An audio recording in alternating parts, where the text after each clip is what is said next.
नमस्कार सभी को। जिसका मन पवित्र हो, तो ये एक कहानी है और आपको शब्दों को देख के ही पता चल गया होगा कि मैं क्या बताने जा रहा हूँ। जिसका मन पवित्र हो, तो आइए सुनते हैं।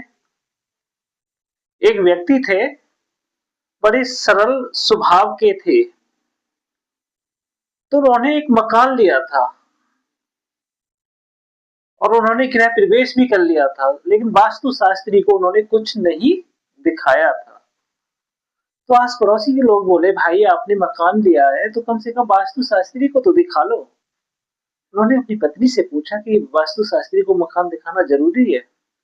उनकी पत्नी ने बोला कि भाई जब पड़ोसियों ने बोला है तो एक बार दिखा लेते हैं, क्या हो गया।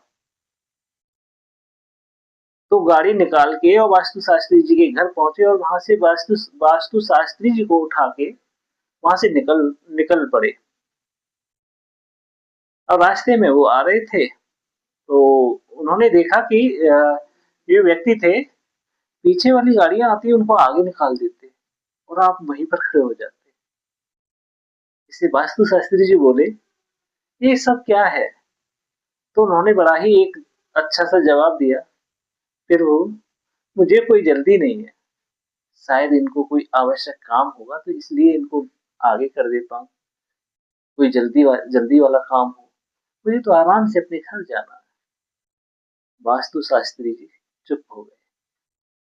अब आगे आए, आगे आके देखा तो एक गांव पड़ा। गांव में देखा कि एक बच्चा भागता हुआ आ रहा था। बच्चा भागता हुआ आ रहा था तो उन्होंने गाड़ी को रोक लिया। एक बच्चा भाग के निकल गया। वास्तु शास्त्री ने फिर पूछा, आपने गाड़ी को क्यों रोका और आपको कैसे पता चला कि एक बच्चा इसके पीछे आएगा।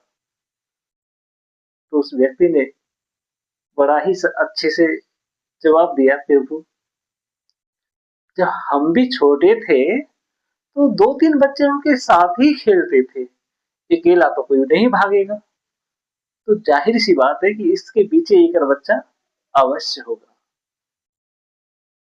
वास्तु शास्त्री जी फिर शांत हो गए। अब जैसे ही वो अपने मकान के दरवाजे पर पहुंचे तो वहां देखा सिक्योरिटी गार्ड नहीं था। अब उनके लॉन में एक आम का पेड़ लगा हुआ था, उस पे आम आ रहे थे। उन्होंने देखा कि जैसे ही दरवाजे पर पहुंचे